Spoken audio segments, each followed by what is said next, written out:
Interior Children's Hospital Day. Alex animatedly telling a story to a group of kids. He is dressed as a strawberry. He waves the children goodbye and heads to the door where he sees Interior Children's Hospital Private Room Day. Excuse me, sorry. Alex POV.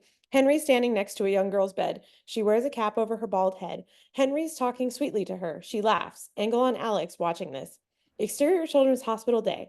Alex and Henry emerge from the front entrance and approach their waiting cars. Photographers are cordoned off in the distance. Well, we survived it. That means we never have to see each other again. You again. You're expected at my New Year's party. No, I hate New Year's. Wow. Most people would kill to get an invite to my party. That's perfect. They can kill me, and then I won't have to go. They can't help but smile. I think we're supposed to say shake hands now. They shake. We hear the sound of cameras clicking. I know. Stand to your right. Okay. Well, I need to get out of here. See you in a few months, Your Majesty. Henry fights a wave of irritation as Alex turns towards his waiting car. Later, Sean. He stops, looks at the cameras, and with the most shit-eating of grins, gives them his best presidential wave. But I think it's telling that in it, no matter how silly the so-called Cakegate controversy may be, and it is very silly, iPad full screen, Rachel Maddow, news broadcast. You can already see the potential outlines of what the President Claremont campaign could be about next year, right? Exterior White House, Truman balcony night. Alex's father, Congressman Oscar Diaz, 55, Latino, sitting on a wrought iron chair, smoking a cigar, watching Rachel Maddow on his tablet. Dialogue in italics will be spoken in Spanish. And insofar as it concerns the president's trade deal with Great Britain, well, the first son's charm offensive this week has helped his mother's campaign. In walks Alex. Hey, Dad. Hey, mijo. I watched your committee hearing on the flight home. Yeah, you and 3 other people. You should be tougher on those agribusiness mofos. Maybe I can get you to push him into a cake for me.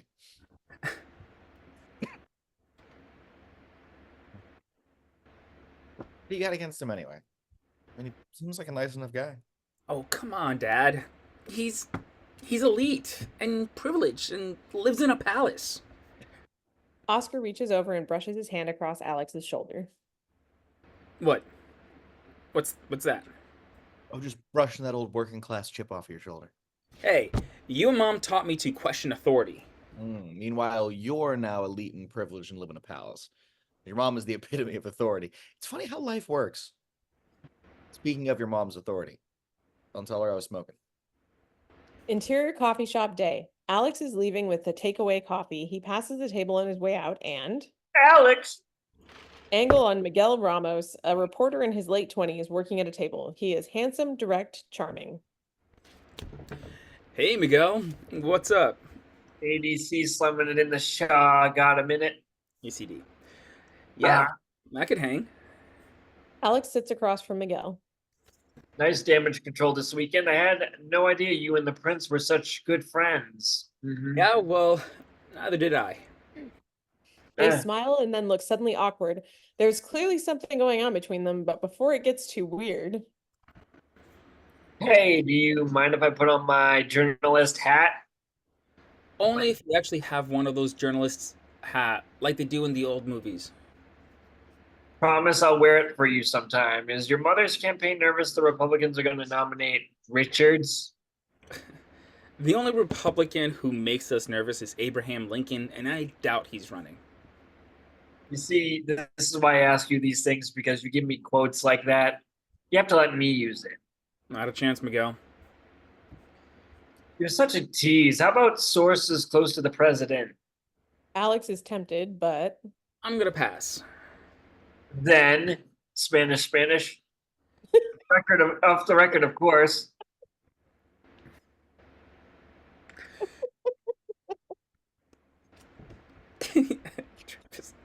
Yeah, well, la escuela ha estado locura, últimamente. Translator. Yeah, you're always running at full speed, Spanish. Miguel actually renders Alex speechless. If he weren't Mexican, he would blush. Then, I should get going. Low Alex. Qué bueno verte, Miguel. Oh, sorry. Now, low Alex. Alex hustles off and Miguel watches him go. Interior White House, Alex's room, night. Alex is at his desk studying and his phone buzzes. Close on phone, a 44 number has texted him a photo of Alex at an event with a beautiful woman on his arm. You always pose for photos with your right hand in your pocket. Are you having a wank? Alex looks at his phone, not at all certain who sent this. Then another text. It's Henry, by the way. How did you get my number?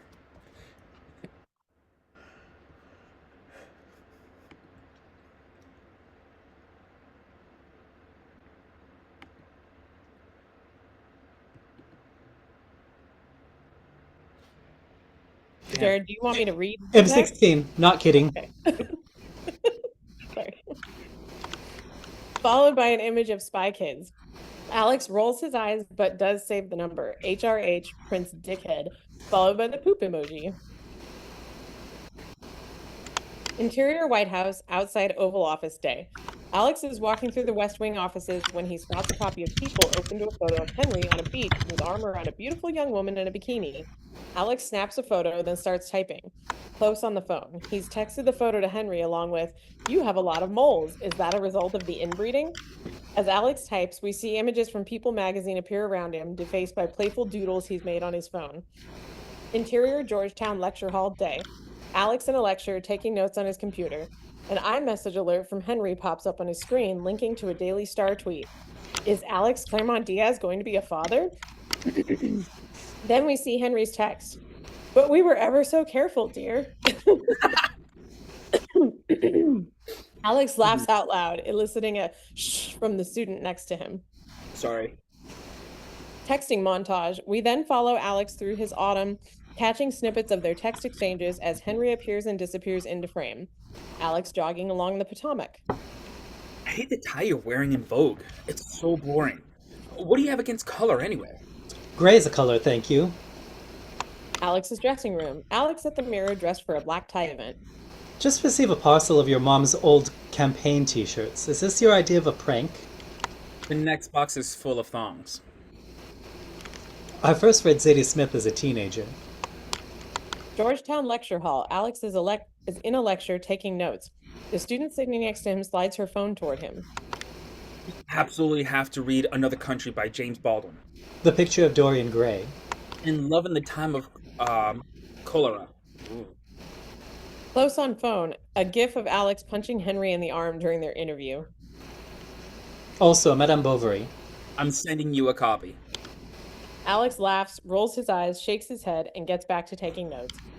White House residence living room. Alex and Nora watching Some Like It Hot on the TV. Awesome movie. Henry crosses the TV and sits down, talking animatedly, though they do not look at each other. That's the thing no one understands about Byron's poetry. He was single-handedly responsible for every romance ever written in the past 2 centuries. And that's not even considering his personal life. I'm blocking you for the rest of the night. He had London under his spell. Henry vanishes in a swirl of monarch butterflies. Interior White House, Alex's room night. Close on a turkey staring at us from behind the bars of a crate. Then, Alex snaps a photo and sends it to Henry.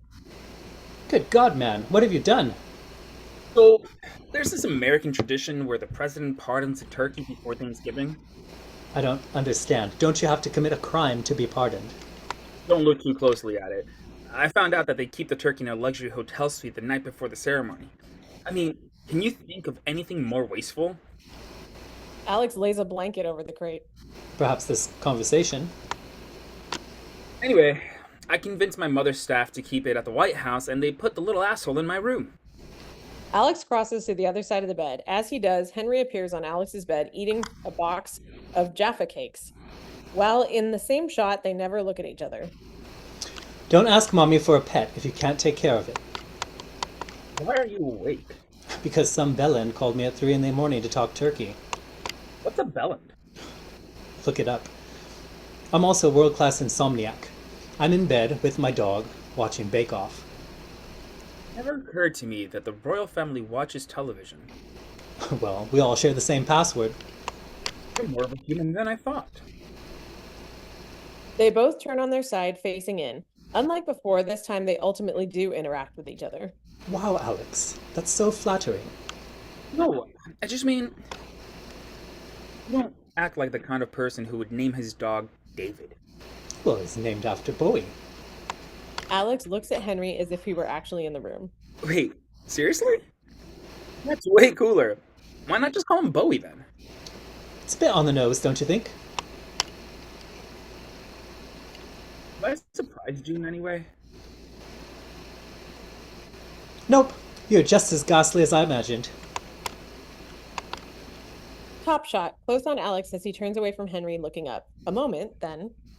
I'm hanging up now. No, I'm hanging up on you. Fine, have it your way. Continue top shot on Alex, not moving. Then. That's what the big red button is for? Alex smiles, turns back to Henry. We angle to reveal Henry's not there. Night. Alex hangs up. He looks at the phone a moment, then settles back into his bed. He thwacks a cushion over his head to the loud sound of the turkey gobbling. Shots of Washington, D.C. and the White House at Christmas time. Interior Zahra's office night. Zahra at her desk, working at her laptop. Alex appears at her door. Has anyone on the campaign actually read my Texas strategy memo? What Texas strategy memo? I think I have my answer. Alex, this really isn't a good time. I have a ton of work. Can you just make yourself at home good. Alex comes in and plops down on her sofa. Okay, here's the deal. I wrote a 14-page memo detailing how we can win in Texas next year. I spent weeks working on it. I think it's a viable plan that you should take seriously. I emailed it to senior campaign staff 3 weeks ago, and I've read nada. Zahra sits beside him. Did anyone ask you to write this memo? No, I took the initiative. Alex reaches into his bag and pulls out a copy of his memo. Yeah. If there's one thing people on the campaign hates, it's when the candidate's family takes initiative. Zahra, there are good ideas in there. I really want to help. You do help. You are genuinely helpful. Yeah, for like photo ops and New Year's parties and stupid shit like that. But I can do so much more. Will you please read my memo? Fine. She snatches Alex's memo. Thank you. The hell out of my office. Zahra then returns to her desk and her work. Alex stands and heads to the door. Oh, one more thing. Has your new buddy, the prince, confirmed for your New Year's party? Zahra, did you not just listen to my entire soliloquy? Alex, got the Prime Minister coming in town next month for a visit. You want to help your mother's campaign? Make sure Prince Henry comes to your party. People like him more than they like you. Well, they wouldn't if they knew him. Later. Zahra looks down at Alex's memo. Exterior White House tent on the South Lawn night. Establishing the huge party tent that has been installed for the event. Limos lined up in the drive. Then we go to interior party tent night. It's a huge party, over 300 young people all dressed up. A cool vibe permeates. We catch Alex and Nora looking amazing as they move through the crowd. Guests nod and raise glasses to their hosts. Partygoers snap disposable cameras of fellow revelers as VIPs sip champagne and martinis around private tables and dance platforms. Interior party tent night. Angle on Alex and Nora nearby, moving past minglers. They look up at this and... Look who it is. Through the revelers on the dance floor, we reveal Percy Okonjo, 24, Nigerian British, in a bright floral patterned satin bomber. Percy is just as impressive as his clothes. Behind him saunters Henry, looking dashing in a simple dark blue suit with a bright coppery mustard tie. He approaches with a knowing smirk on his face, all for me. Nice tie, rocking the orange. Orange? You must be colorblind. This is obviously copper. So annoying. Nora, this is my best mate Percy Okonjo, who has been begging me for an introduction since the wedding. Oh, Miss Halloran, you are the most exquisite woman I have ever seen in my life. I would love to procure for you the most lavish drink in this establishment. Well, it's an open bar in a free-ish country, so only the Secret Service can stop you. Percy follows Nora to the bar. Alex slings an arm around Henry's neck. I've been drunk since Christmas. You gotta catch up. Alex pulls Henry toward interior party tent VIP area night. Through the crowded VIP area, we spot Alex and Henry talking animatedly on a VIP sofa. Suddenly, a glammed up flirty girl slinks herself on the sofa across Alex's legs, her arm around his neck.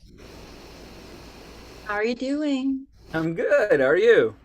She extends a hand, just noticing but not recognizing the prince. I'm a Henry. And with that, the music switches up. Oh my God, we've got to dance. Come on.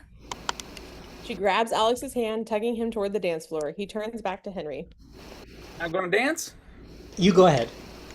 Henry is left alone, sipping his martini on the sofa, surrounded by socialites all grooving to the music, doing their thing. Interior party tent night. Alex is dancing his fool head off with the flirty girl. Nora and Percy are nearby, having a blast. Alex looks out across the ballroom to find Henry alone at the bar. Posh wallflower. Interior party tent bar night. Alex approaches Henry, placing a friendly hand on his shoulder. You don't dance? The ballroom lessons didn't exactly cover this. It's all on the hips. Loosen up. Alex reaches down and places both hands on Henry's hips. Henry instantly tenses at his touch. The song crossfades into Get Low by Lil Jon. Alex throws his hands up in the air and starts to dance as Henry stares at him blankly. Oh my god, this is the song of my childhood! You're dancing! Alex grabs a bottle of champagne from across the bar, then Henry's arm, and drags him into a roiling sea of people. Luna, knock it off.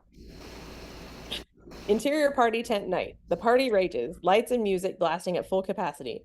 We then find Alex drunk. He's surrounded by strangers, dancing his ass off.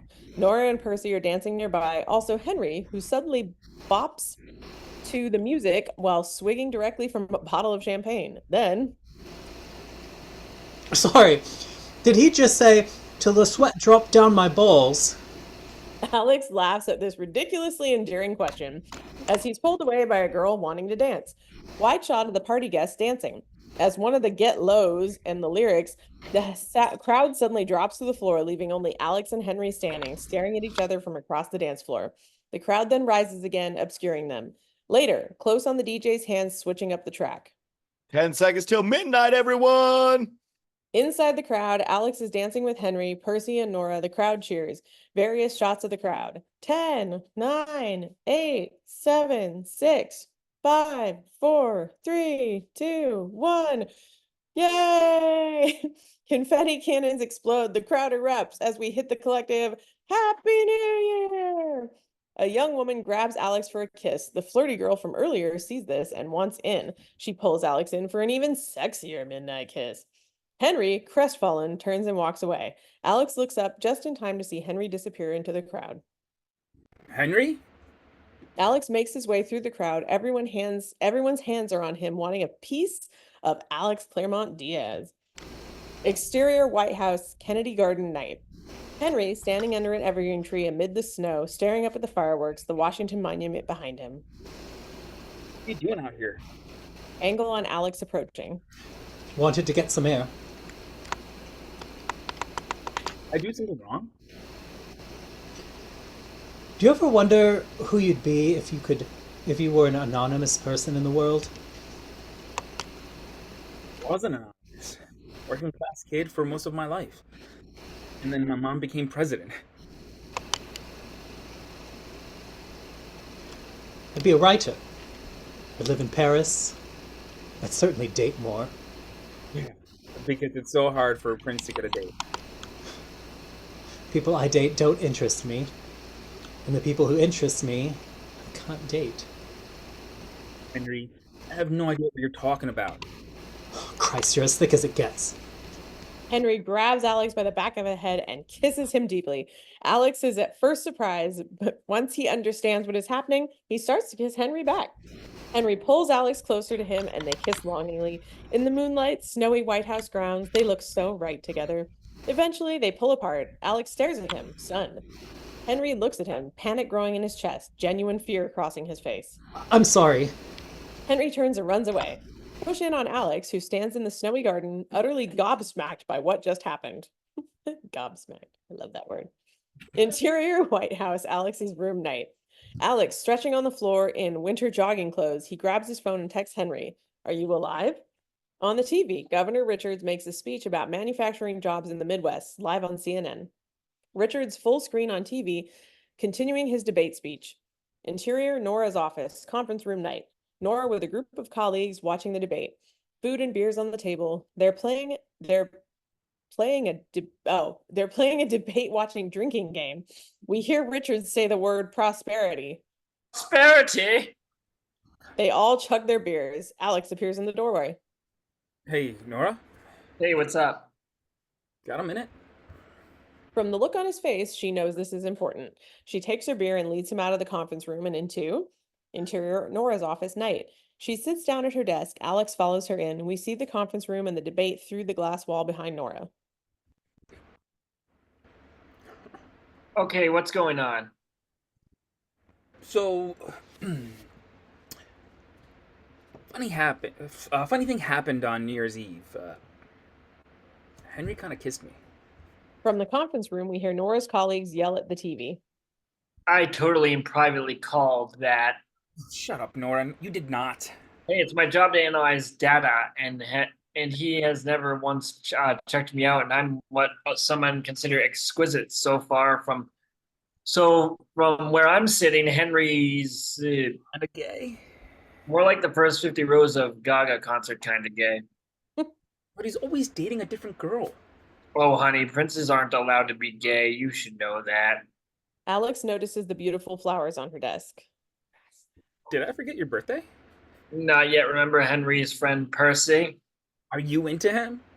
I'm not into him. Right now, I'm more into getting female identity identifying candidates elected into Congress. But he does not have a good taste in florists. Anyway, okay, tell me more about this kiss. Did you like it? He grabbed my hair in a way that made me understand the difference between rugby and football. I'm going to take that as a yes. It wasn't unpleasant, just surprising. I mean, you have been wanting him back to dig you down forever. What? Wrong. No. Alex takes a seat on the sofa. Nora joins. Okay, let me lay out some observations for you. Extrapolate as you wish. First, you've been like completely obsessed with Henry for years. I have not Do been. not interrupt me. You've been long distance texting, flirting with him all day, every day for months. You spent the entire New Year's party straight up ignoring the who's who of hot young women in order to talk to Henry. And he kissed you and you liked it. So objectively, what do you think that means? I don't know. Nora lowers her head, roaring with frustration. Come on. Oh no, I don't know. Alex gets to his feet. Okay. I can wrap my head around being low level into guys. But I'm really confused about being into Henry. How many guys have you been with? One of Nora's coworkers walks into her office, grabs a folder from her own desk, and scurries out. 2. Once in high school and once with Miguel Ramos. The political reporter? Didn't see that coming. Nora close with Alex at her desk. What was that story there? We made out on the campaign, drunk, fully naked, in a hot tub. I get the feeling he wants me back in that hot tub, but, he's a journalist. Right, yeah. Closeted princes are much safer. Someone knocks on the glass to signal to Nora that she really does need to come back into the conference room. She signals back that she's coming. Yes, well, do you have any more appearances coming up? He's supposed to be my guest to the dinner for the Prime Minister next month. He can't ignore me all night. Can he? I guess you'll find out. Nora, come on. The White House lit up at night. Interior White House East Room night. All eyes on Ellen and the British Prime Minister as they are announced and enter. Ellen and the first family have their photograph taken. Alex's mind is elsewhere. Time cut to Alex standing alone, anxiously watching the distinguished guests pour in. When Alex, nice tuck, Spanish. ankle on Miguel Ramos standing in front of him. Sorry. Hey, Miguel, thanks. You too. So I read your Texas campaign memo. How? That was super confidential. I'm a journalist, Alex. I quite literally have my sources. Henry walking in looking like a young James Bond in his immaculate tuxedo. Anyway, I think you've got some good ideas. Thanks, Miguel. Campaigns putting your memo into action because they should. Is this the year that the Democrats finally flipped Texas? Alex is about to answer, but he's entranced by Henry being photographed. Earth to Elix. Yeah, we're gonna flip Texas. Good to see you, Miguel. Alex walks away. We stay on Miguel watching him go. Interior White House, East Room, night. Alex approaches Amy.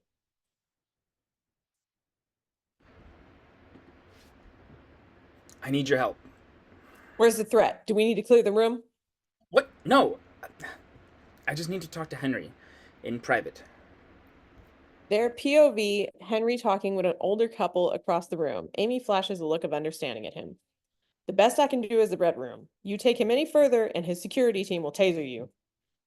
Interior White House, red room night. Alex waits alone, trying out the perfect suave and sophisticated pose to greet Henry. The door opens and Henry slips in.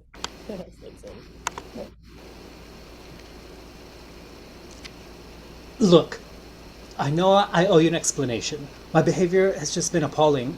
Shut up. Stop talking. Alex grabs Henry's face and kisses him deeply. It takes Henry a second or two to realize what's happening. Once he does... Wait a minute. Henry looks at Alex to make sense of this sudden twist and then grabs him and kisses him back, and they go at it, baby. Alex shoves Henry against the nearest wall. It is not the sweet, furtive kiss from New Year's. It is raw and aggressive and hot, like they're trying to eat each other's faces off. Just then, all right, fellas, time's up. We need to get you back to... Oh, God!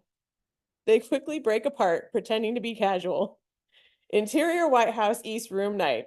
Alex and Henry re-enter the party, standing a little too close to one another than they should. So, are you still Like Stonehenge. the Royal Hardness? Or Big Ben? Nelson's column.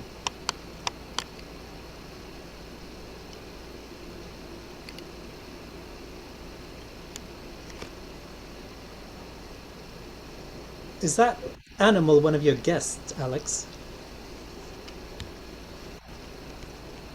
I didn't hear my mom. I think the president walks in right now.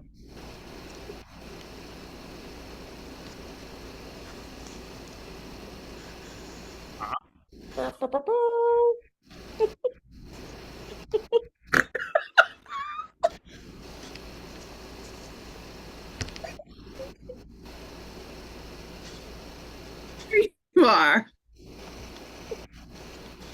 Angle on Ellen and the Prime Minister. Hi, Ma.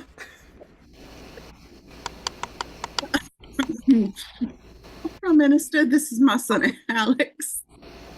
You and Royal Highness on better terms, and not on the floor. Yes, Prime Minister. Henry and I are much happier against walls. Close on Alex's hand, gently grabbing Henry's ass. Henry jumps at this. Oh, Everything all right? yes. Very excited to be here. Well, hopefully we'll get through this tonight without any more scandals from these two. Night is young, Ma. Ellen glares at Alex. Please, Mr. Prime Minister.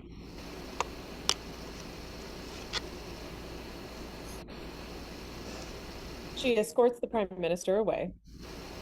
Okay, so here's what we're gonna do. Yes, tell me. You're gonna stay at least 500 feet away from me for the rest of the day. Sensible plan. Done. Of course you're not. Then at midnight, you're going to come to my room on the second floor of the residence, where I'm going to do some very bad things. And with that, Alex charges away, leaving Henry with the bluest balls on the planet. Interior White House, Alex's room night. Alex undoes his tie when there's a knock at the door. Alex goes to the door, opens it. Henry stands there, his head resting on the door frame, looking utterly devastating. You're late. Alex goes to close the door on him, but Henry stops it with his hand, pushing it open. In one elegant move, Henry steps in, closes the door, grabs Alex by the waist, and pulls him into a deep kiss. Henry pushes Alex against the back of the sofa and begins unbuttoning his shirt, kissing down his neck and chest. To be clear, this changes nothing between us. I was about to say the same thing. No, you weren't. That's impossible. They topple back onto the sofa. Alex moves over to one end, and Henry gets on top of him. They kiss like mad. When did you start to... Fancy you? Melbourne Climate Conference, first night party. Wow, you had a lot going on that night. Tell me about it. I just thought you hated me. Oh, I hated how good you looked. Henry unbuttons Alex's pants. He moves down, out of frame. We stay on Alex until we cut to a time lapse over the Washington Monument. Interior White House, Alex's room night. Alex and Henry lie on the sofa. Alex's clothes are askew. Henry's still fully dressed. Henry notices an old silver key dangling from a chain around Alex's neck. What's that? You're at my family's house in Austin. Started wearing it when we moved here. You know, I don't think I've ever owned a key in my entire life. No such thing as a locked door when you're a prince, I suppose. Well, you'd be surprised. Just to put it out there. Yes.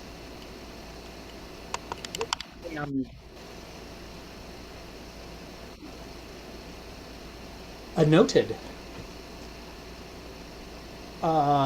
Just to put it out there, I am as gay as a maypole. I have no idea what a maple is. Are they known for their homosexual tendencies? Oh God, yes. Notorious. Notorious for it. Alex intertwines his fingers with Henry. Wouldn't mind doing this again. Me neither. We just have to keep it very casual, of course. Oh, obviously. Pressing on. I just can't afford to have you fall in love with me. Oh, No, that's not what I meant when I said See? it's your Royal Highness. I don't know how many times I have to tell you that. He kisses Alex, then. I should probably get going. Henry stands, moves to the door. He turns and... You know, guess I was thinking... You go. Please, you first. There's this charity polo match in Windsor next month that my mate Percy's foundation organizes. I was wondering if you might want to be my guest. Oh, I don't know how to play polo. Oh, damn. Well, I suppose it'll be alright, seeing as you won't be playing. I will. You'll be watching on the sidelines. Great. Probably safer for everyone. Agreed. Henry holds Alex's look from the doorway, smoldering. As he closes on the door, Alex collapses onto the couch, a grin wide across his face. Exterior Polo Grounds VIP section day. Close on polo ball, getting whacked by a mallet. Then, a pack of riders on horseback racing towards it. One of these players is Henry, who swings his mallet at the ball and whack, it goes flying. We find Alex arriving in his J. Crew finest, him watching the match. Alex's POV, Henry looking unbelievably fit in his skin-tight polo outfit, urging his horse across the field with the power of his thighs, his arm muscles stretching and flexing with each swing of the mallet, his arse bouncing hard in the saddle.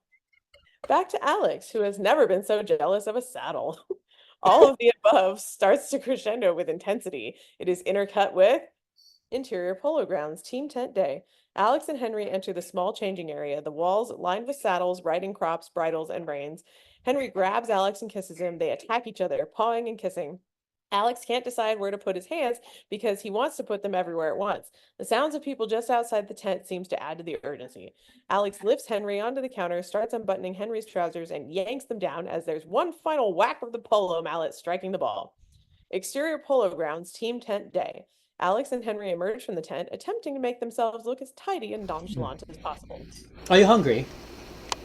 Yeah, I could eat. The whirl of an airplane engine takes us to Paris, drenched in soft afternoon light as we settle on a interior bistro in Paris day. Alex and Henry at a private table in the back. Their meals are gone, 2 espressos before them. There's something I've been dying to ask you. Which other famous boys have I shagged? There's two things I'm dying to ask you. All right, let's start with the first. You have a last name? Henry is charmed by that question. Actually, I have several. The official family name is Hanover Stewart.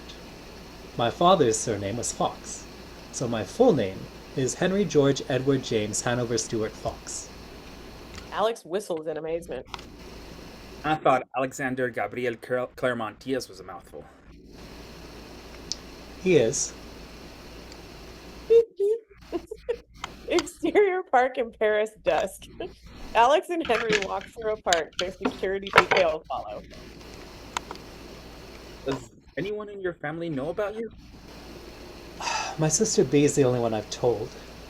My mom probably suspects. My brother Philip is completely oblivious. And what about His Majesty, the King? Grandpa's a cold, hard realist. He sat me down on my 18th birthday and told me not to let any selfish desires I might be harboring reflect poorly on the crown. That's some bullshit. It's my life. Doesn't mean you have to accept it. I was 4 years old when I realized that everyone in my country knew my name, but I would never know theirs. Prince Henry belongs to Britain. Henry Fox has to belong to himself, or else he'll vanish. You ever belong to someone else? Only momentarily. Alex looks at Henry in this moment of vulnerability. He reaches for Henry, who pulls away. Not here. Alex looks at a shot of a boat moving down the Seine. Paris buildings silhouetted against the evening light. Interior hotel room in Paris night. Alex looks out the window, the glow of Paris reflecting on his face. He smiles, then laughs at where he finds himself and with whom. Henry appears into frame behind Alex, wrapping his arms around him. They look out the window together then. I think we should make love tonight. Oh. I mean, yeah, I'm down. But I mean, we're gonna listen to Lana Del Rey when we do it. All right. They laugh and kiss, then. Just what? Some never Alex's language fails him and he ends up resting his head on Henry's chest. I'm not playing this cool right now. I went to an English boarding school, dear. Trust me, you're in good hands. They kiss. Then, while staying close on our two-shot, Alex and Henry silently start to undress. First their jackets come off, then their shirts. Alex unbuttons Henry's. Careful, the buttons are quite sturdy.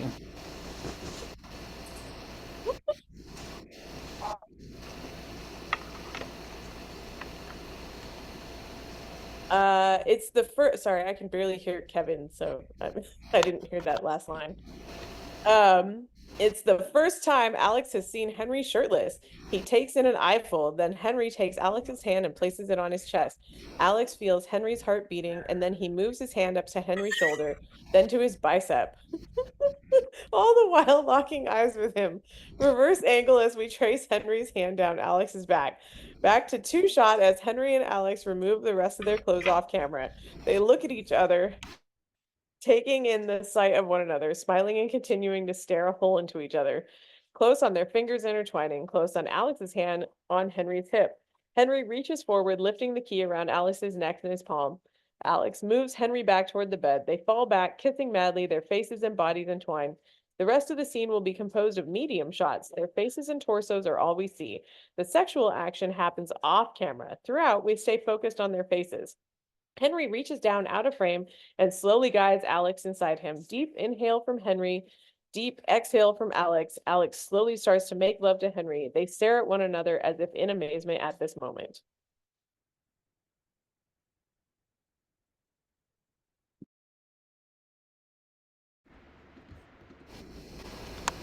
I can't believe how wrong I was about you.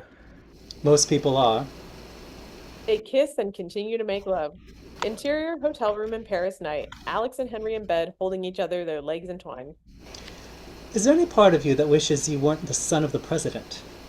or that your family wasn't in politics. I actually wish I could help out more. It's gonna be a tough campaign. You really do love it, don't you? Yeah, I really do. To devote your life to helping others, to know that what you do has a meaningful impact on people's lives, I know it's my life's worth it. Is there any part of you that doubts? A moment, then. My father was 12 when my abuela brought him and his sister over from Mexico. I do not understand this. In America, you're an immigrant with a Z in your last name. There's not a lot of people in the positions of power that look like you, sound like you. I'm given the chance to be someone in the world my father didn't see when he was growing up.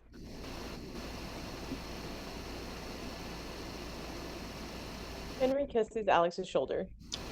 I'm learning. An airplane cuts through the evening sky. Interior commercial flight, business class night. Alex travels home, lost in thought. Interior White House, Oval Office day. Interior White House, Oval Office day. Alex in a chair facing Ellen at her desk. Did you tell Miguel Ramos we had a plan to flip Texas? What? No. Ellen picks up her phone and reads. 16 tweets today, all linking him to hit this new article. He really tweets too much. Mr. Claremont-Diaz, a student at Georgetown Law, is playing an active role in the campaign's new Texas strategy. I was unaware my campaign had a new Texas strategy. Can you please tell me what that is? If your campaign had read my memo, you'd know. All I said to Miguel is that Texas is competitive and we intend to win it. I didn't think that he'd write it in an article about... Well, he has, and so now we have to explain to everyone that we don't, in fact, have a new Texas strategy. You do have a Texas strategy. You just won't implement it. Why aren't you registering 1 million new voters?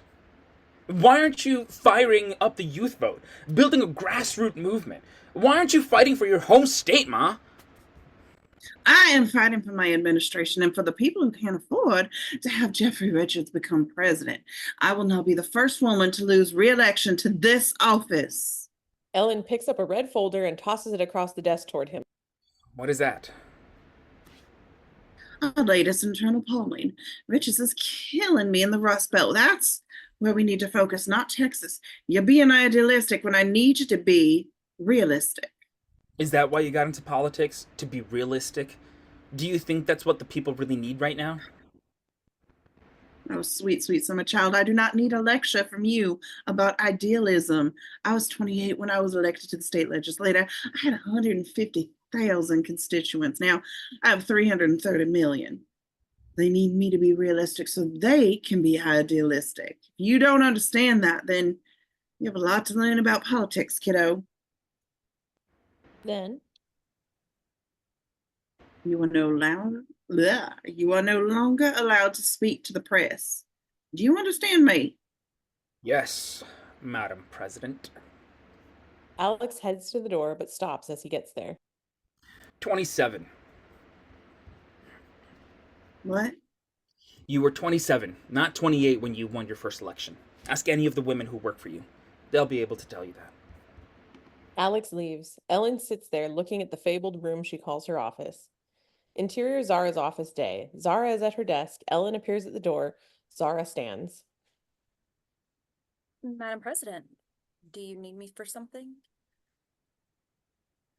Well, what's the deal with this campaign memo? Interior White House residence living room night. Ellen and Oscar curled up on the sofa. Before them is a box filled with photos and press clippings from her career. Also campaign paraphernalia from all her past races. She studies them all.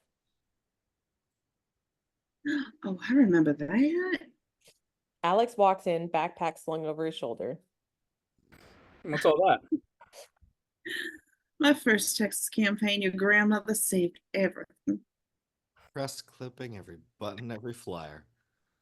Alex sits down next to them and looks through it all. Ellen holds up Alex's memo.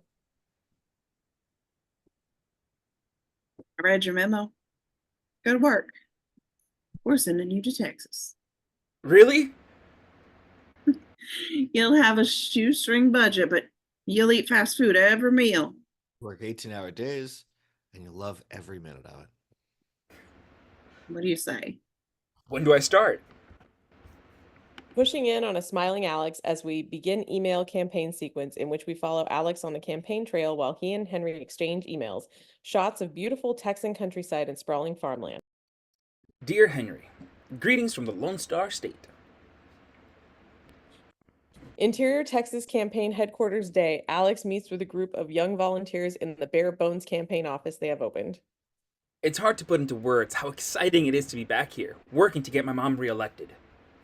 Interior Texas Campaign Headquarters Day, Alex is giving an on-camera interview while giving a tour of the headquarters to a visiting journalist. He shows them a chart on the wall indicating the goal of 1 million new voter registrations by Election Day. The energy here is electric, and I think we can make a real difference. The only thing that would make it even better is if you were here. Alex studies the Texas map on the wall. I can't think of a single way to start this email except to say, "You're incredible." Close on, a Claremont-Holleran campaign sign pitched into someone's front yard. There's a whole row of them lining a residential street. Close on, someone sticking a "I'm with Ellen" bumper sticker on their car. Alex volunteering at a voter registration table. But I should also tell you that when we're apart, your body comes back to me in my dreams. That I can feel your skin against mine, and it makes every bone in my body ache. Interior Texas hotel room night.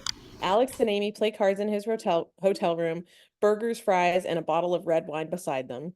Henry, seriously, I'm out here giving my all for my mother. Alex in the middle of a contentious call at the campaign headquarters. I can't have smut filling my inbox. Alex speaking with dock workers. Corrupting my mind and bulging my pants like this. Alex talks to a local community at a picnic. You know, I am incorrigible, so don't encourage me. Interior hotel kitchen day. Alex helps do the dishes as he talks with two workers. Oh, behave. By the way, Interior Texas hotel corridor day. Alex, with Amy, walks down a corridor and encounters a housekeeper coming out of a room. She recognizes him and he stops to talk to her. He takes her phone and uses it to take a selfie of them. we call them trousers, not pants, dear. But in this case, both seem to apply. Also, from the photos you're posting, Interior Texas Campaign Headquarters Day. Alex eats pizza with campaign volunteers. it really makes me want to visit. Yes, I was just thinking that.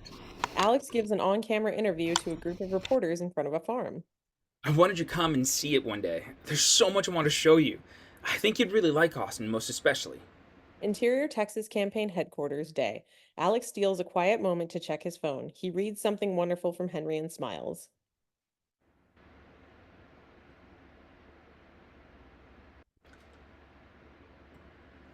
I want to see your mouth covered in barbecue sauce, and then I want to lick it off. Exterior Texas Campaign Headquarters Day. Alex and other volunteers hand out flyers. One woman gives him the finger as she passes. Wait, don't they have napkins in Texas? Interior Texas hotel room night.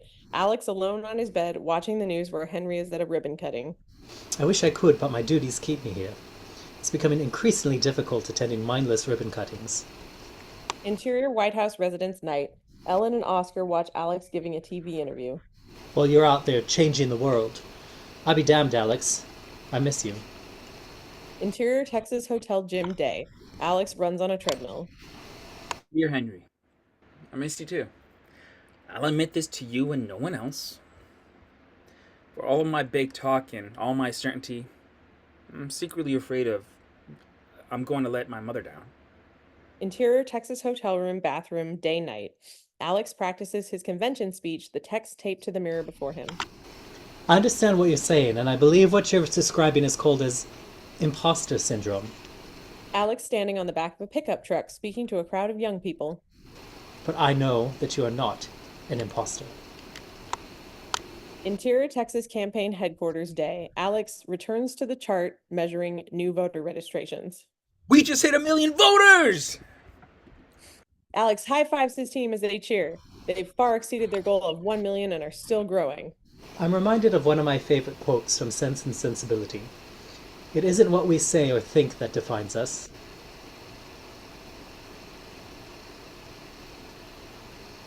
Interior Texas hotel room night. Alex turns to his room exhausted. He collapses face down into his bed. But what we do. And I think what you're doing is amazing. So keep going. End of montage. We see a map of Alex's route from Texas to New York. Joy Reid reports live from the MSNBC studio. We're going live to the Democratic National Convention in Brooklyn, New York, where Alex Claremont-Diaz is addressing the crowd. Let's listen in. Into exterior Barclays Center night. Footage of the Barclays Center in Brooklyn. My mom has inspired me every day. Interior Barclays Center. Broadcast footage of the Democratic National Convention in all its craziness. We end with Alex on stage delivering his speech to the convention. He is confident and poised and laser focused. She has passed down to me a faith in America that always looks to the future, not back at the past. Her vision for America has you at the center. Your hopes, your values, your future. Interior New York hotel bar night. Alex sits at the bar nursing a drink when Miguel appears beside him.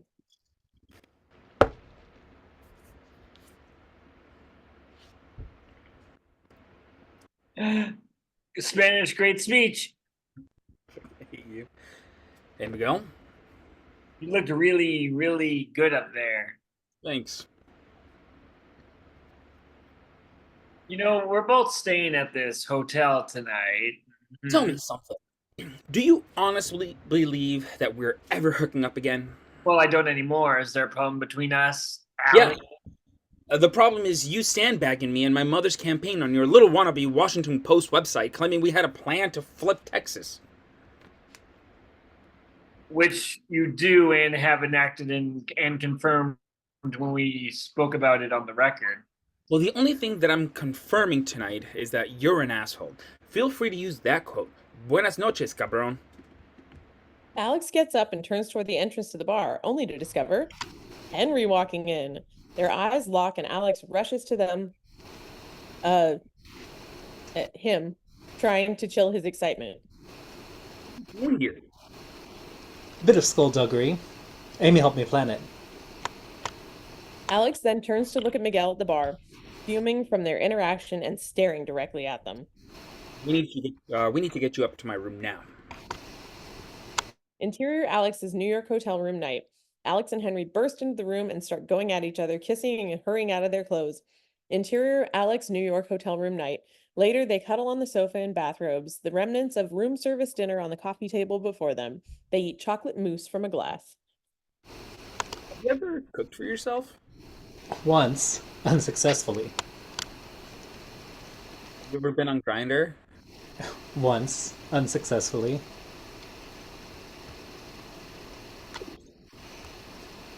Not allowed. What? That's insane. Them's the rules. What's your favorite movie? Oh, in the mood for love. Never seen it. God, sometimes I forget how uncultured you Americans are. It is only the swooniest movie of all time. Swooniest? Is that even a word? Yes, of course it is.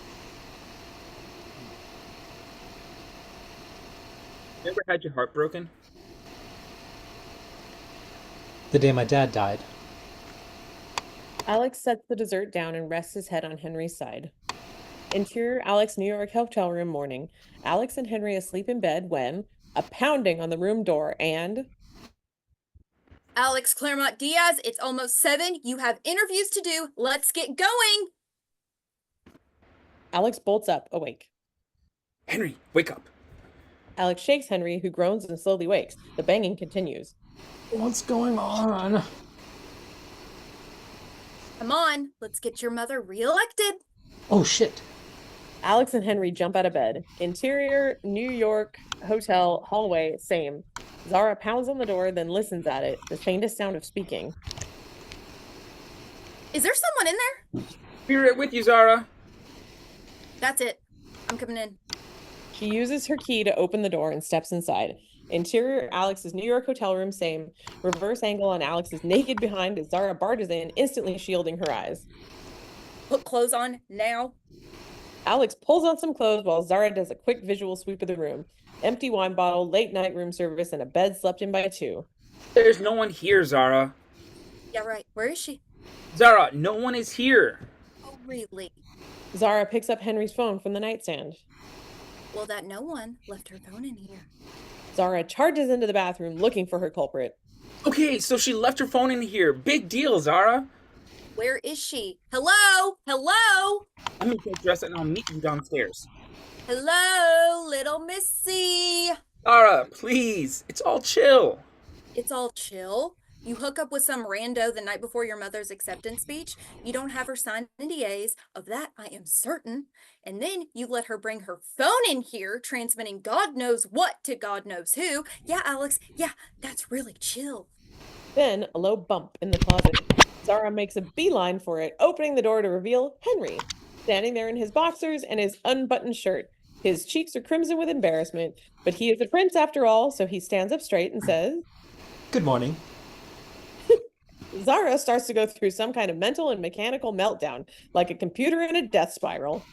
Zahra, breathe. Don't you tell me what to do. Want to sit? Yeah. Tell me where you want to go. Alex helps her sit on the bed. Here or there? Fine. I'm fine. How long has this been going on? Since New Year's? God. And who knows about this? Literally no one but you. And the Secret Service. And Percy. Right. And Nora. Oh, and I told my sister. Aw, I didn't know that. Yeah, she was really happy for us. Oh, I can't wait to see her again. She's really... All right, shut up. Okay, both of you. Please don't tell my mom. Seriously? Alex, you're in a hotel crawling with reporters in a city filled with cameras on the precipice of the biggest event of the campaign in a race so close it could be arrested for assault, and you're asking me to not tell your mommy on you? I haven't told her that. Aw, gee, kid. I'm sorry to interrupt your process of becoming, but you're the one who decided to put your dick into the heir of the British throne. Technically, I'm the spare. Not talking to you, sir. Okay, would it make any difference if I told you not to see him again? Wait. Every time I see you, it takes another year off my life. All right, I'm going to go downstairs, and you better be dressed and in the lobby in 5 minutes so we can get your mother reelected. I'll be there. She That's for swiftly you. turns on Henry. And as for you, little Lord Fauntleroy, you get your ass back to merry old England right now. I want you chewing on a damn crumpet by sunset, and if you see anyone leave this hotel, I will Brexit your head from your body. You got me? Loud and clear. Zahra turns to leave, then stops, turns to face Henry once again, and awkwardly curtsies. Your Royal Highness. She then turns and storms out of the room, Alex and Henry left in shock. Exterior outside Oval Office, late afternoon. Alex outside the Oval Office. He knocks on the door. Yeah, come in. Interior White House, Oval Office, late afternoon. Ellen is standing by her desk as Alex opens the door. Hey. Have a few minutes. Sure, darling. What's up? You look very serious. Alex walks in, closing the door behind him. Yeah. I've been thinking something's odd about myself lately, and relevant. Ellen takes a breath. Okay. I've met someone. Is that all? Honey, that's great, but why wouldn't that be relevant to the campaign? She's not a Republican, is she? No. She's also a he. And he happens to be Henry. As in the Prince of England. Yeah. Ellen picks up her phone. Oh, I'm. A moment, then. We're gonna need some pizza. Interior White House, Oval Office night. Alex and Ellen sit on the sofa, cuddled up with each other, pizza and beer before them. Ellen kisses his temple. So are you gay, bi, fluid, pan, queer? Cool it, Cool it, Mom. Mom. Sorry. Oh, Sorry, I'm really into it, so I was like reading it now. You also have two voices. It's amazing. stranger than fiction over here. I'm like so into it. Cool it, Mom. I'm bi. All right. You know, the B in LGBTQ is not a silent letter. Yes. Thank you, Mom. I mean, if I had more warning, I could have made you a PowerPoint presentation, but can I give you some advice? Yeah, of course. You need to figure it out if you feel forever about him and you take this any further. A relationship like this will define your life. I don't know if we're there yet, Mom. I don't know if we ever will be. One more thing. We didn't go over this particular type of partner when we had the talk, which is on me for making assumptions. Right? I just want to make sure you know that you need to wear a condom, even if you're having anal intercourse. My God. And we can talk about getting you on a Travuta, and if you're bottoming, you need to have the HPV vaccine, and I can have a HHS send over some brochures. You are ridiculous. I cannot believe they give you the nuclear codes. And you have to tell your father. I don't know. This is uncharted territory for us. You're a parent every day is uncharted territory. And when your child is Alex Claremont-Diaz, you get used to the exceptional. I love you. They rest their foreheads against each other. Love you too. Interior White House, Alex's room. Night. Alex in his walk-in closet, amid all his suits and fancy clothes, he pulls out a storage box. Inside are all his hangout clothes from his life in Texas. Shorts, tank tops, baseball caps. He slips one on. Dear Henry. Well, I just came out to my mom. I was never afraid of her rejection. I was afraid that she would see me differently than before. But now I realize that's exactly the point. And then I told my dad, and he'd already figured it out. Anyway, my parents bought a vacation house after my mother's book was published. I'm headed there to chill over Labor Day weekend with my dad and Nora. Exterior Texas road day. Alex drives a Jeep across a stretch of Texas blacktop, Nora riding shotgun, Henry and Percy in the back seat. The doors and roof are off the top of the Jeep, the wind whipping through Alex's hair, a pair of Ray-Bans on his face. He's young and tan and free. My dad suggested that I invite you. Do you want to come? Please say yes. P.S. Nora says to bring Percy. Exterior interior country house day. Alex, Henry, Nora, and Percy approach the house through the backyard, each carrying bags. Oscar stands in the open sliding doorway to greet them as they walk inside. Watch out! Here comes the British invasion. Hey, welcome to La Casa Blanca y Oeste. Alex grabs the sound system remote. Dad, what is this music? It's so not the vibe. It's great to see you again, sir. Sir, please call me Congressman. Well, in that case, you can call me Royal Highness. Who's ready to party? Alex switches the music. This is what we should be listening to. The beat kicks in as Henry's attention is drawn to a cluster of Alex's family photos. Exterior country house day. Alex, Henry, Nora, and Percy play volleyball. Oscar in a chair, cigar in his mouth, and a margarita in his hand, playing referee. Exterior country house day. Alex and Henry together in a hammock, each with a book. Interior dive bar night. Alex, Henry, Nora, Percy walk into the charmingly rundown bar. Henry is dressed in some of Alex's old clothes and a baseball cap. He looks like a true Texan. Henry looks around, completely charmed. Interior dive bar night. The quartet at a table holding tequila shots in their hands.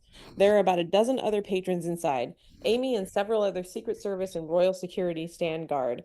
They Down their tequila shots, Nora and Alex grab their limes and suck. Henry and Percy follow their leads. We realize that Henry is already a bit drunk. Wait till you find out about the karaoke machine. No, I'm definitely not doing karaoke. Cut to interior dive bar night. Henry, microphone in hand, standing on the tiny stage singing Queen's Don't Stop Me Now. The rest of the patrons, all crowded in front of the stage, start to cheer as Henry gives them his most royal Freddie Mercury. Angle on Alex, Nora, and Percy at their table, cheering them on. Angle on Henry, giving it his all, having the time of his life. He locks eyes with Alex and smiles deliriously. Reverse on Alex, staring back at Henry with eyes that can only be described as love. Interior country house kitchen day. Oscar is preparing breakfast as Alex comes in, pretty hungover. Through the plate glass windows, we see Nora and Percy enjoying coffee together in the sun. Lazarus wakes. Need help. As bad as you do. Coffee's fresh. He pours Alex a cup. Henry's still sleeping? He did karaoke last night, plus half a dozen tequila shots. Gotta be honest. Not because he was a prince, he'd be a little more of a candy ass. He's tougher than he looks. So, you like him? Not to like. I wasn't sure if you would need to, have a Catholic moment about it. Please. Have some faith in your old man. You are, after all, talking to the patron saint of gender-neutral bathrooms in Austin, you little shit. Oscar turns back to Alex. You know, your mom and I were a stupid idea, too.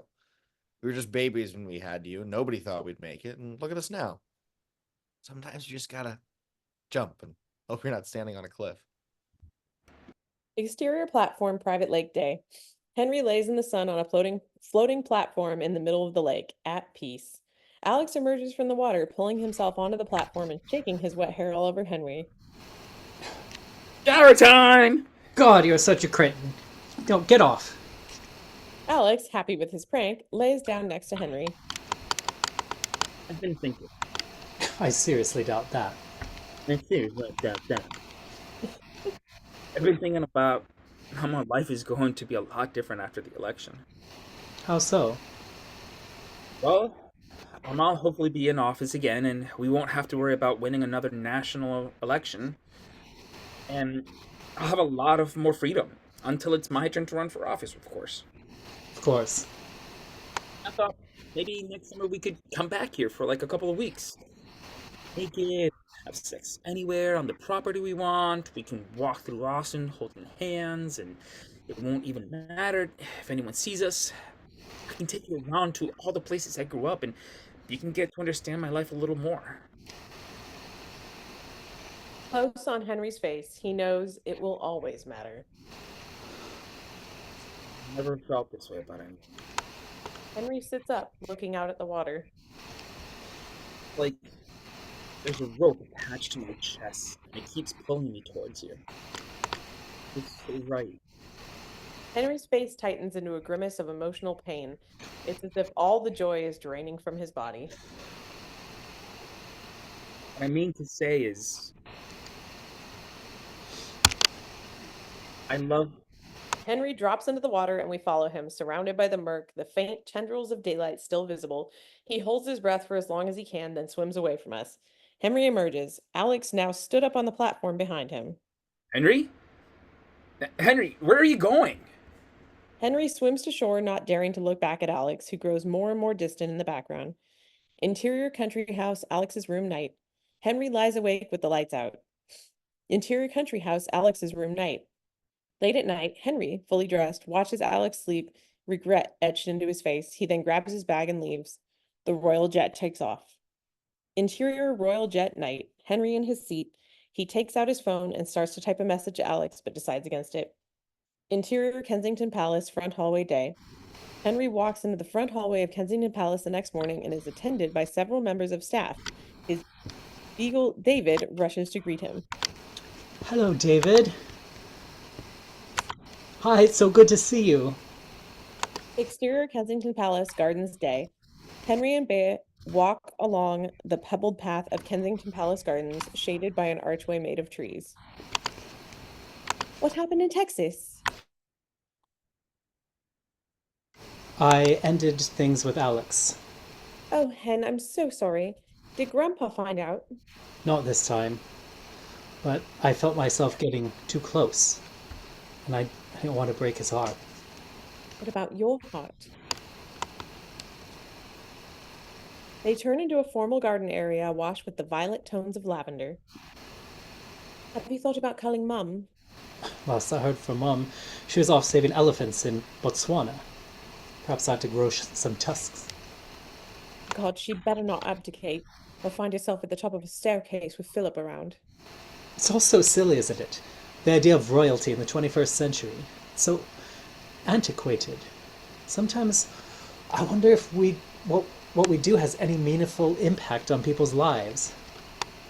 Well, cheer up. At least you'll never be king. Do you love him? Angle on Henry. Of course he does, but What difference would it make if I did? he offers her a smile, then turns and walks away. Interior Kensington Palace, music room day. In the palace's music room, Henry quietly plays the piano. His phone vibrates on a nearby table. Close on the phone, Henry has an incoming call from Alex. He lets it ring. Interior Kensington Palace dining room day. Henry, in his dining room, sits in a horribly dull meeting with Philip, Bea, and a group of old men in suits droning on and on. His phone illuminates. Alex is calling. He flips the phone over. We notice that Bea clocks this. Interior Kensington Palace, Henry's bedroom day. Henry at his desk, reading The Guardian on his laptop. A photo of Alex greets him along with the headline, "The Future of American Politics?" Henry closes the laptop. Interior White House, Alex's room night. Alex and Nora lay on top of his bed. He won't answer my texts or take any of my calls. Has Percy heard from him? Percy said that Henry sometimes goes into his cocoon phases, and the only thing to do is just wait it out. I can't wait it out. I'm going crazy here. Well, you have air miles. Go to London, get your man. What if he won't see me? Then you still have your answer. Interior Kensington Palace, Henry's bedroom night. Henry in bed reading, rain against the window, a knock at the door. Henry turns quizzically and Yes? an attendant steps inside.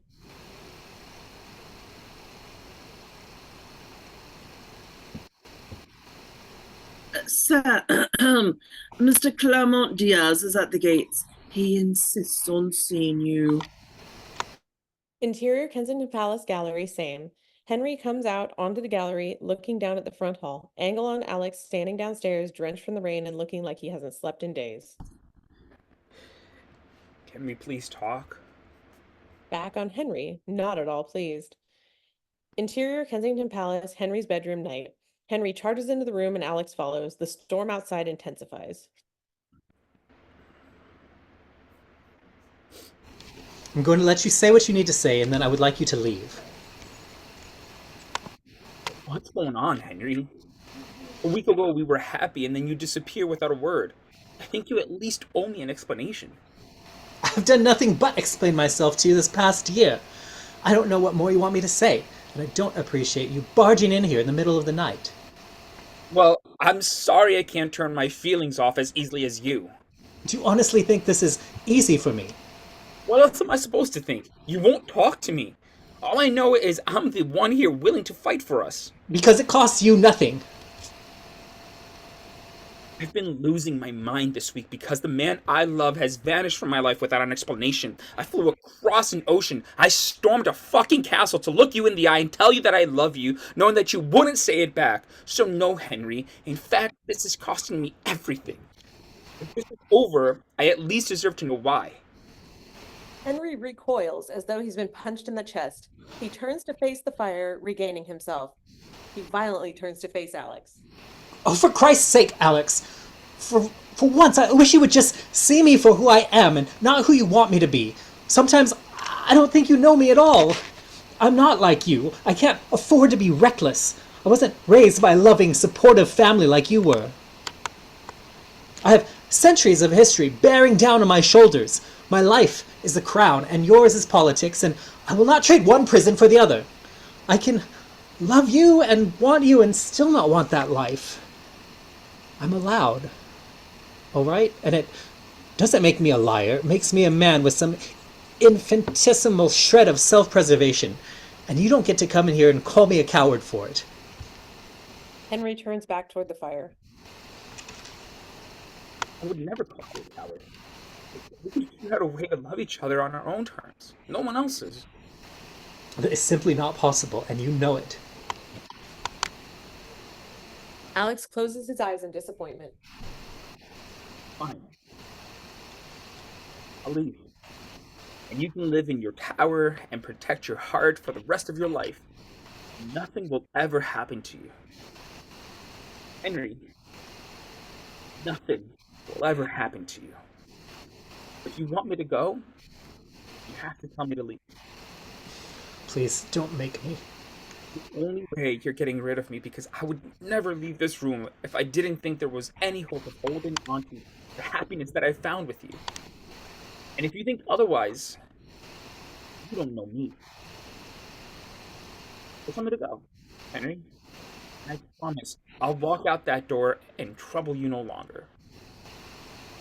Wait. Close on Henry's face, illuminated on one side by the fire and by the reflection of the rain-spattered window on the other. He turns to face Alex. There's something I want you to see. Exterior Kensington Palace, Palace Gate, night. Henry leads Alex out of the palace and through an exterior hallway. They approach a solid wrought iron door. Henry reaches into a hollowed-out ledge against the palace wall and produces a hidden skeleton key. Henry opens the door and nods for Alex to pass through. Henry shuts the gate and Alex follows Henry. Interior V&A Museum night. Henry leads Alex through the darkened museum, passing spotlit statues, stopping at his favorites. In the half-light, the room feels magically alive. When I was a boy, my father used to bring me here, early in the morning before the museum opened. Now I like to come at night. Our camera gently sails around the room as if caught on a breeze, catching their faces. In here at night, no one else is around to gawk at you or try to take your picture.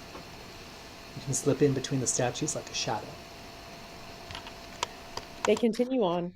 Henry is more peaceful and contented than we've ever seen him. Alex watches him as if seeing him really for the first time, with a look that can only be described as love, the glowing statues around and protect them. When Henry speaks, it's with a soft voice, as if trying not to break the spell. When I was younger, I would dream of taking somebody I loved here, and he'd love it as much as I did.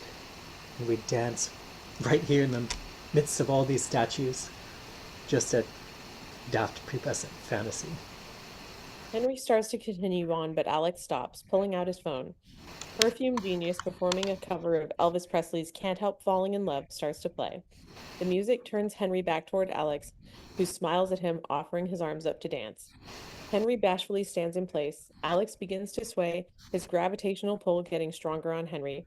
Finally, face to face, Henry puts his arm around Alex's waist. They dance amid the statues, the music, their love, their hope filling this vast and holy space. Then, Please be patient with me, and I promise I will try to be brave for us. Because when they write the history of my life, I want it to include you and my love for you.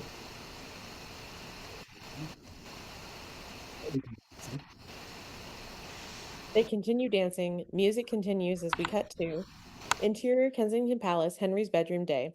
Alex and Henry sleep, Alex spooning Henry. Henry wakes, smiles. Interior private airstrip day. Alex and Henry slowly, reluctantly approach a waiting private jet. I want you to have a small part of me until I can have you all, until you can have all of me again. Henry pulls his signet ring off his finger and places it in Alex's palm. Alex then removes the key and chain from around his neck and hands it to Henry. Close on the key and chain coiling into Henry's hand. We're even. The jet engines start. It's time for them to part. That rhymed. Alex looks around. There are guards keeping a perimeter and no one else. He risks it and pulls Henry into a deep embrace, into his ear. Love you. Yes, patient continues. Reluctantly, they pull apart. Go in the election. Henry turns and pushes us back to his waiting car, tears now fully flowing from his face, and Henry not doing a damn thing to stop them. Fade to black. Fade in. Interior Kensington Palace, Henry's bedroom day.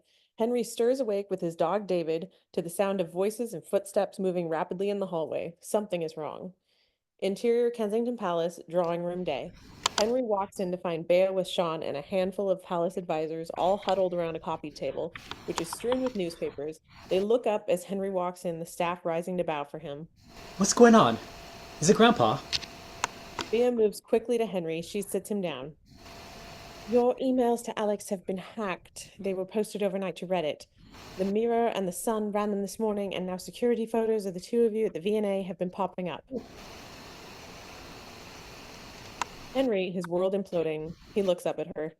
How many of our emails? All of them. I'm so sorry, Henry. I should call them. You can, sir. Angle on Sean. I've taken the liberty of confiscating your phone as a precaution. You've done what? They've taken my phone and laptop as well. No! You can't do this! Orders from the palace. No, I give the orders in this palace! The lead palace advisor, stern and unyielding, steps forward. These orders are from Buckingham Palace, sir. It is believed that this is the work of a certain rogue elements within the media. Can we at least get a message to him? To the White House? I have my contacts in the White House, no luck. They may be speaking to Downing Street, but they're not speaking to us. Henry buries his face in his hands. Bea wraps her arms around him. We see news coverage of the rapidly unfolding scandal.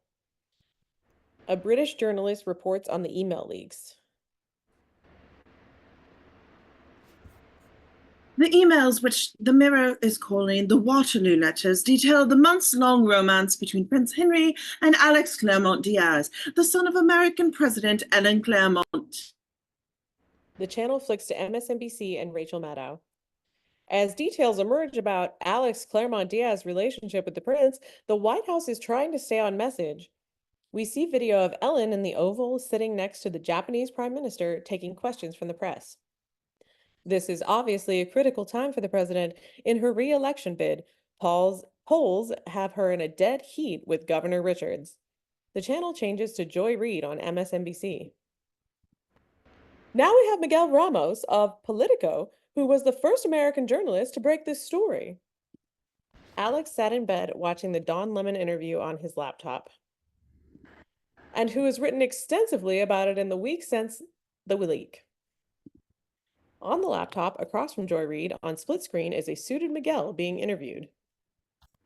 I have to ask you, Miguel, why is this anyone's business? After all, Alex Claremont-Diaz is a private citizen. He isn't at all a private citizen. He's playing an active role in his mother's campaign. Well, don't public figures have a right to privacy? They do, but these emails clearly show a pattern of obfuscation around this relationship, and it's my job to examine and contextualize them. Alex leans forwards as he watches. Is he serious? I'm curious, Miguel. These emails were posted to Reddit around 11:54 p.m. Eastern Standard Time on Sunday night, and your first article was posted at 2:30 a.m. Monday morning. How did you have time to read nearly 72 emails, write an article, and publish it all within 2.5 hours? I'm not sure what you're getting at. Is it You're my a dick. Are you really that quick, or did you perhaps have advance notice that this leak was going to happen? And with that, Alex closes his laptop. We then find ourselves in Interior White House small briefing room day, where we find Alex at a podium giving a speech. Good morning. Henry and I have been together since the beginning of this year. As many of you have already read, we have struggled every day with what this means for our families, our countries, and our futures. As the speech continues, we see Henry in the back of a car arriving at the Royal Naval College. And while neither of us is naive about what it means to be public figures, we never imagined our most private and intimate thoughts, fears, and truths would become fodder for public examination. Henry's door opens and he is greeted by a frenzy of flashbulbs and 24 photographers calling out, "Prince Henry!" as he's rushed inside. What was taken from us this week was our right to determine for ourselves how and when we should share our relationship and queer identities with the world. And we're back with Alex at the podium. The truth is, every queer person has the right to come out on their own terms and on their own timeline. Kensington Palace, Philip yelling at Henry, pacing behind him, his face red, veins popping out on his forehead. They also have the right to choose not to come out at all. Sean and a group of palace advisors talking to, lecturing him on his options. The forced conformity of the closet cannot be answered with forced conformity in coming out of it. This isn't about shame. This is about privacy and the fundamental right of self-determination, We return to Alex at the podium. which are exactly the principles on which the struggle for queer liberation has always been fought. But there is another truth that is much simpler. We cut to flashback moments of Alex and Henry together, looking affectionately at each other at the polo game. I fell in love with a person who happens to be a man, Talking animatedly by firelight. and that man happens to be a prince. He has captured my heart Gleefully running between statues at the V&A. and made my life immeasurably better. Leaned up against a tree, kissing in a forest. I love His Royal Highness, Prince Henry George Edward James Hanover Stuart Fox. Interior Zahra's office day. Alex's speech plays on the television in Zahra's office. I hope one day we will have the opportunity to be public about our relationship on our own terms. Thank you. We find Alex and Zahra as slumped on the sofa, a scotch in each of their hands. The speech ends and Zahra turns off the TV. Great job. I'm proud of you. Is it possible I've cost my mom the election? Yes. But it's also possible that you just won her the election. We'll find out next week. I hope Henry was watching. I could feel him watching. He does this thing when he's worried. Furrows his eyebrows. It's the cutest thing. God, I miss him. Oh my God. She gets up, goes to her desk, pulls a phone from a drawer, and dials a number. After a moment,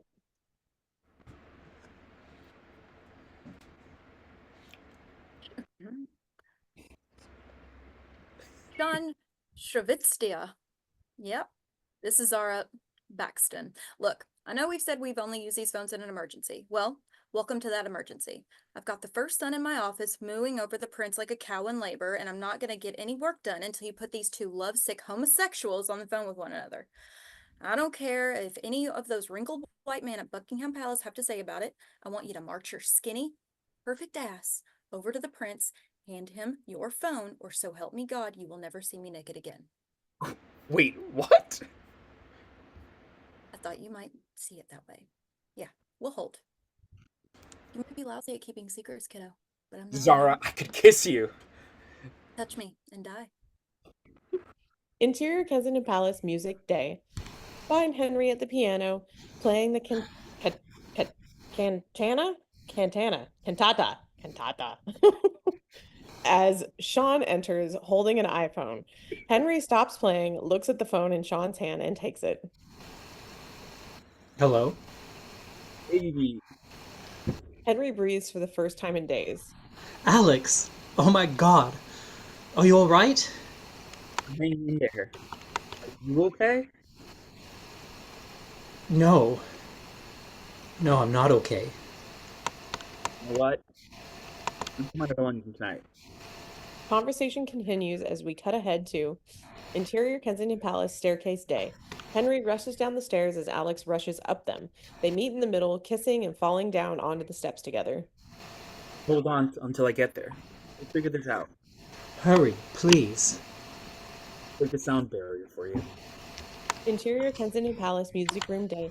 Henry plays the Bach cantata, as Alex sits on the floor nearby listening. There's a section in the piece that vaguely sounds like Yankee Doodle, and this time Henry actually plays that melody, which gets a laugh from Alex. Alex gets up and sits next to Henry on the piano bench. Alex plunks out the start of My Country 'Tis of Thee, and since it's the same melody, Henry finishes the phrase by playing God Save the King. Then, Have you heard from your grandfather yet? Not a word. Part of me wonders if their entire strategy is to deny I ever existed. I can't keep you locked away forever. We really need to get you a book on English history. I feel so lost right now. They used to call me the Prince of England's Hearts. Now it feels like everyone hates me. I love you. They love the idea of me. And now they're faced with the reality. Henry reaches for Alex's hand. Your speech was beautiful. It made me proud to be your boyfriend. I'm always glad to be your boyfriend. Oh, sorry, I'm white and upper class, so my affection comes with strings. Speaking of boyfriends on strings, you'll never guess who Sean is dating. With a knock, Sean appears at the door. What's that? English to see you. Both of them. Angle on Henry and Alex looking at each other, and interior Buckingham Palace, King's reception room day. Henry and Alex stand in unison with Bea in the huge and imposing room. Philip, also waiting, sits a little away, refusing to make eye contact. The only sound is the ticking of a clock. Well, it's not too late to get out of here and fly to the Maldives. Tempting. But I think it's time I stood up for myself. Might as well start at the top.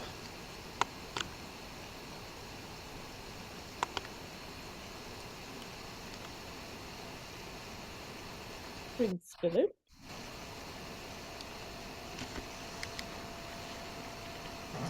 I guess this castle is cursed.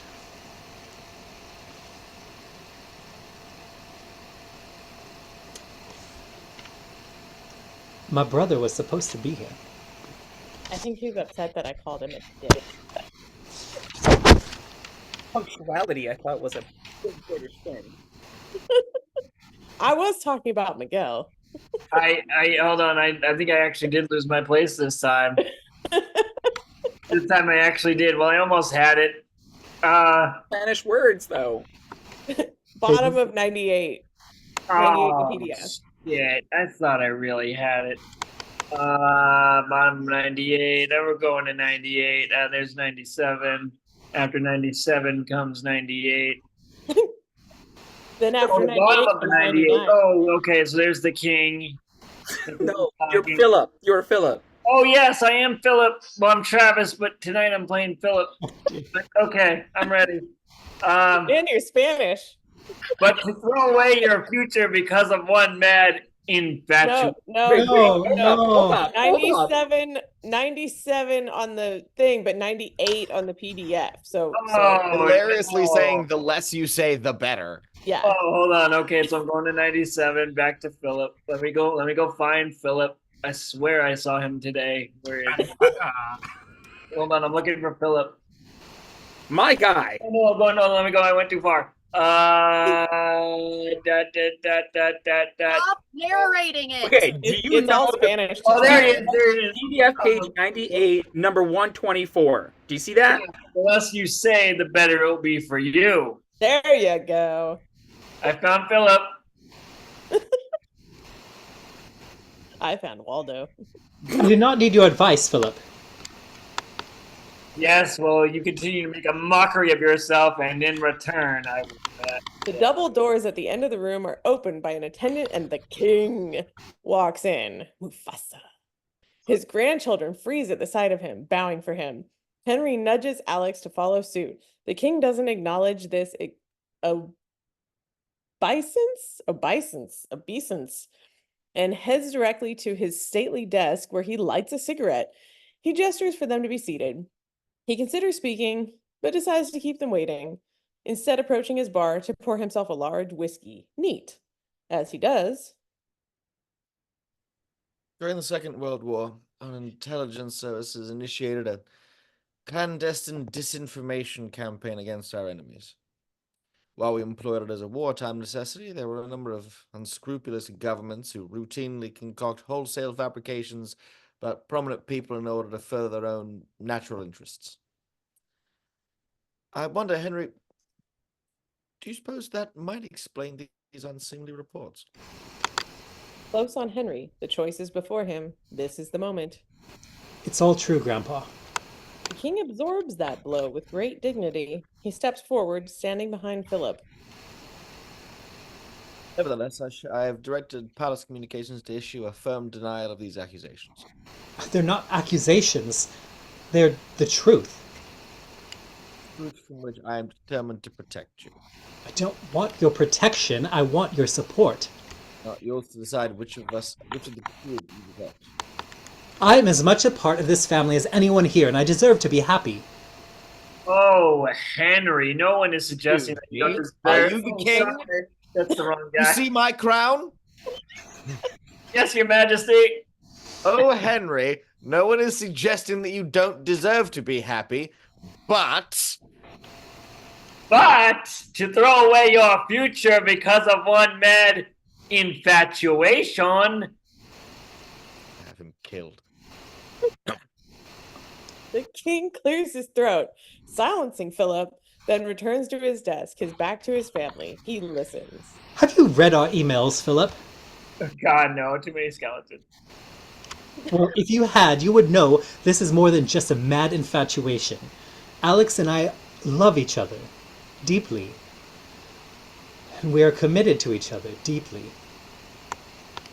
The king faces Henry and Alex and makes his way to his seat beside Philip. I've read your emails, Henry. All of them. They leave no doubt that your love is genuine. Occasionally vulgar, but genuine. Henry and Alex cast surprised and cautious glances at the king. However, your primary responsibility is not to your heart, but to your country. Anything other than maintaining the traditional royal image is out of the question. Why is it out of the question? The king looks at Alex. Claremont-Diaz, let me disabuse you of the idea that your contribution to this conversation isn't in any way welcome. You are part of this problem, not to its solution. Then I'll ask it then. Why must we maintain a traditional royal image? Because the nation simply will not accept a prince who is a homosexual.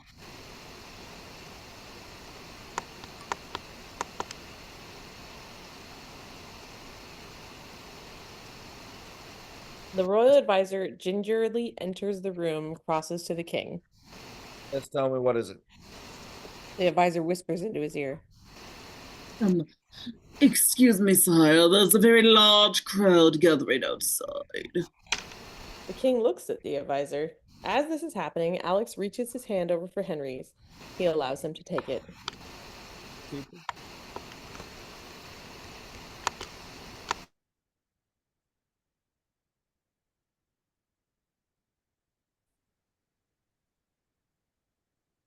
Sorry, did you say something, Your Majesty? Yeah, I said, how many people? Oh, sorry.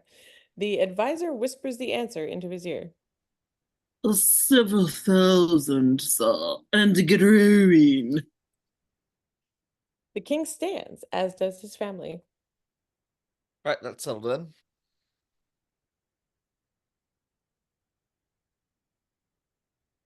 That's settled then.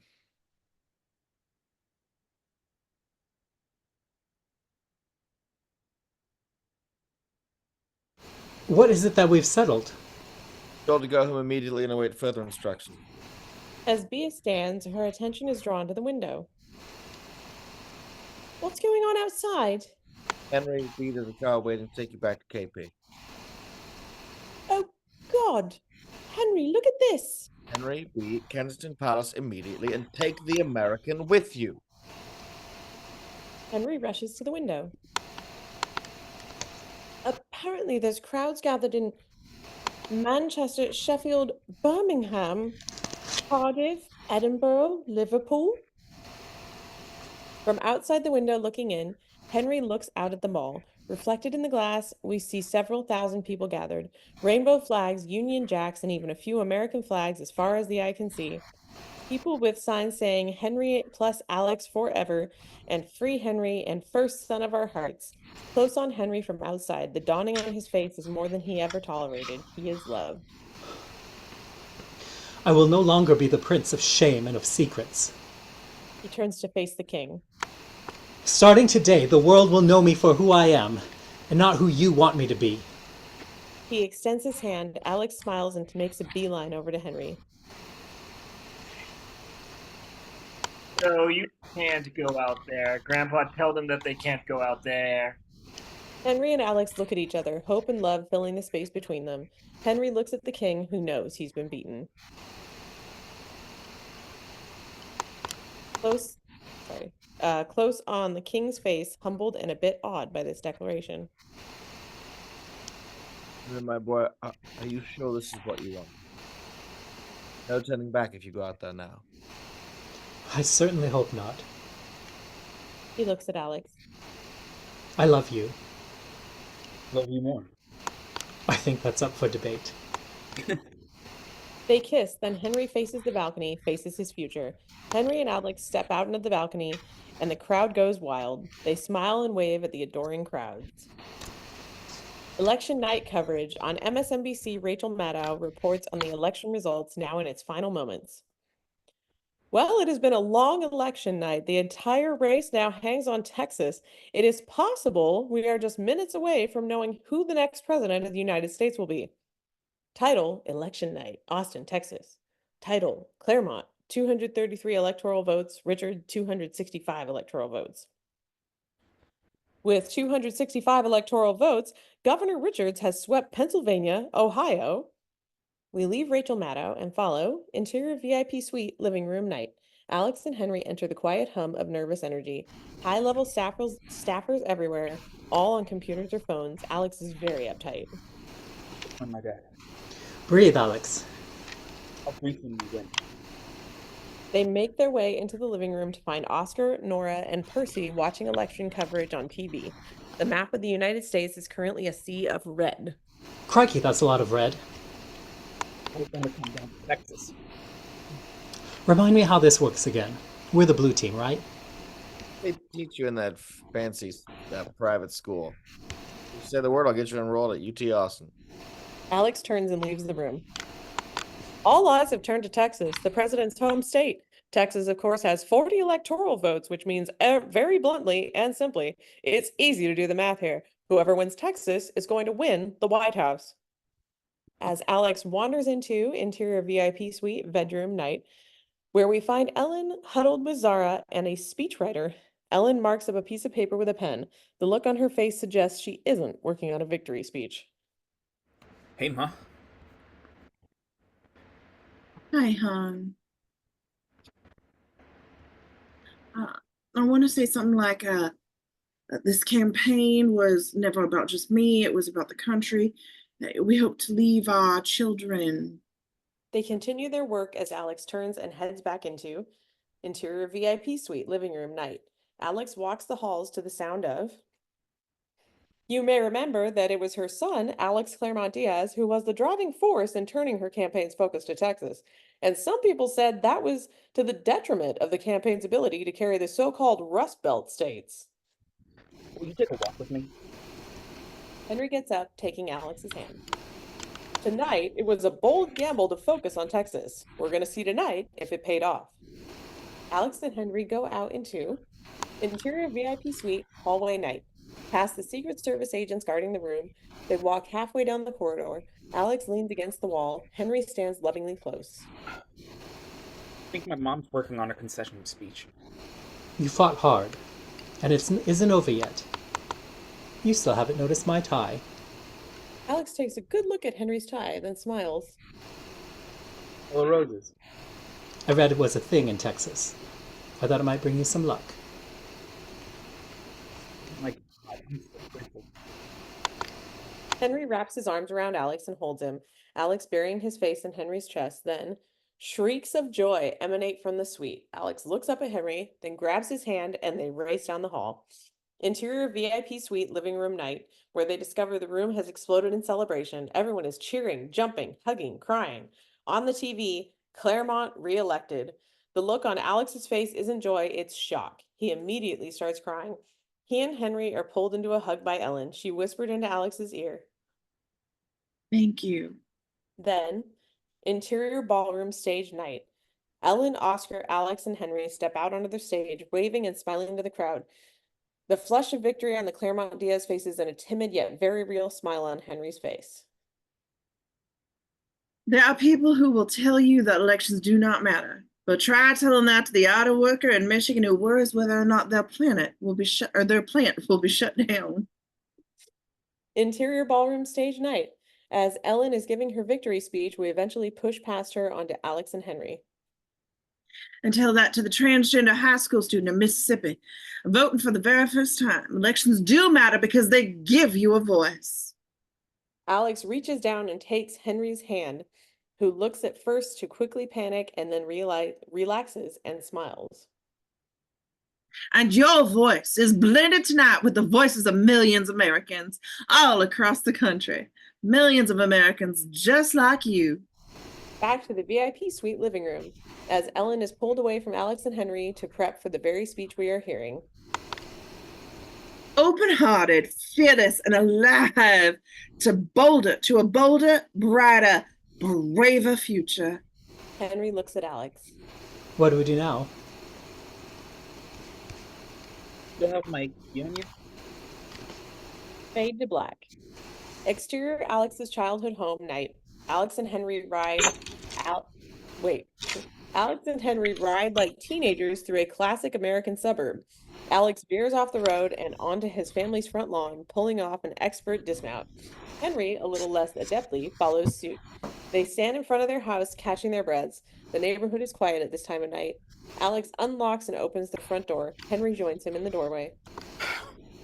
We won. We won. You. Henry enters. Alex follows and closes the door behind them as... Wow, you really are working class, aren't you?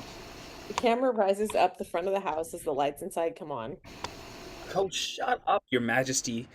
Do you want me to give you a tour of the house? Yes, darling, lead the way. The camera soars over the rooftop and to the star-filled sky above to the sound of Henry and Alex's laughter. The end. Thank you, everyone. You did such a great job. That was a fun read, and thank you for making it nice and smooth, except for the one snag, but smooth and fun. Thank you, everyone, for watching.